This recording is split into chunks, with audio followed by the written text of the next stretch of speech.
بسم اللہ الرحمن الرحیم۔ رمضان کے آخری عشرے میں جو ہے وہ جو اعتکاف کیا جاتا ہے 10 دنوں کا، تو اس کا حکم کیا ہے؟ تو رمضان کے آخری عشرے کے اندر جو اعتکاف کیا جاتا ہے تو مردوں کے لیے مسجد کے اندر اعتکاف کرنا سنت موقدہ علی الکفایہ ہے کہ اگر مسلمانوں میں سے کسی ایک بندے نے بھی جو ہے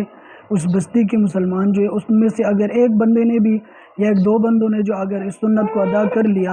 تو سب کی طرف سے جو یہ سنت ادا ہو جائے گا۔ لیکن اگر اجتماعی طور پر سب چھوڑ دیں گے اور کوئی بھی شخص جو اعتکاف کے لیے نہیں بیٹھے گا تو چونکہ یہ سنت موقدہ علی الکفایہ ہے تو سب کے چھوڑنے کی وجہ سے جو ہے ساری کی ساری بستی والے گناہگار ہوں گے۔ پھر مسنون اعتکاف جو اس کا وقت کیا ہے کہ کس وقت جو ہے مسجد میں جانا چاہیے، اور اگر کوئی عورت گھر کے اندر بیٹھ رہی ہے تو اس کو کس وقت جو ہے بیٹھنا چاہیے۔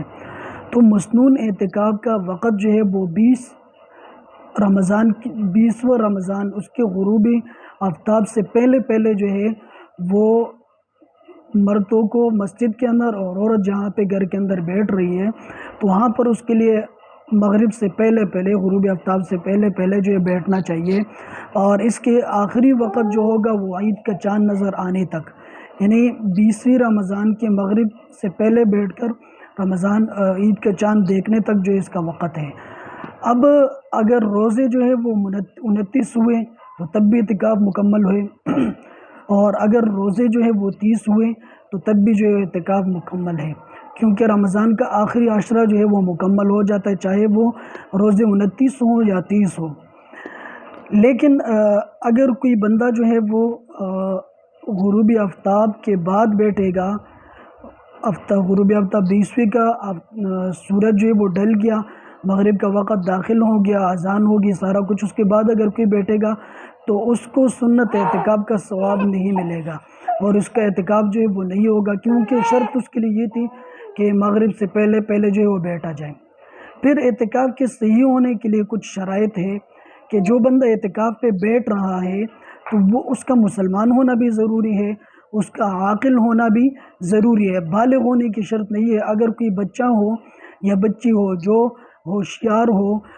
تو وہ بھی اس کا اعتکاف اگرچہ نابالغ ہو تب بھی اس کا اعتکاف جو وہ صحیح ہوگا، لیکن اس کے لیے سمجھداری شرط ہے کہ وہ جو بیٹھ رہا ہے وہ عاقل ہو، سمجھدار ہو۔ نمبر 3، اعتکاف کی نیت کرنا بھی شرط ہے۔ مردوں کا مسجد کے اندر اعتکاف کرنا بھی شرط ہے۔ مرد اور عورت کا جنابت والی حالت سے پاک ہونا، یعنی جس وقت وہ بیٹھ رہے ہیں تو اس حالت سے جو ہے وہ پاک ہو، عورت جو ہے وہ حیض و نفاس سے پاک ہو۔ ایسے ہی روزہ ہونا، اس اعتکاف مسنون اعتکاف کے لیے اور جو واجب اعتکاف ہوتا ہے اس کے لیے روزہ بھی شرط ہوتا ہے۔ اگر کسی کا روزہ نہیں ہے تو اس کا اعتکاف بھی درست نہیں ہوگا۔ ایسے ہی اگر کوئی اعتکاف پہ بیٹھ گیا اور بیچ کے اندر جا کے اس کا روزہ کسی وجہ کی وجہ سے، بیماری کی وجہ سے توڑ دیا اس نے، تو اس کا اعتکاف بھی ختم ہو جائے گا، کیونکہ اس اعتکاف کے لیے جو ہے وہ روزہ بھی شرط ہے۔ اگر کوئی بندہ ایسا ہے جس کے کوئی بیماری ہو، جس کی وجہ سے کوئی بدبو آ رہی ہے اس کے جسم سے اور لوگوں کو تکلیف ہوتی ہو، تو ایسے شخص کو جو ہے وہ اعتکاف پہ نہیں بیٹھنا چاہیے تاکہ دوسرے لوگوں کو جو ہے وہ اس کی وجہ سے تکلیف نہ ہو۔ ہاں اگر تھوڑا بہت بدبو تھوڑی بہت آ رہی ہے تو اس کو خوشبو سے جو ہے وہ دور کیا جا سکتا ہے۔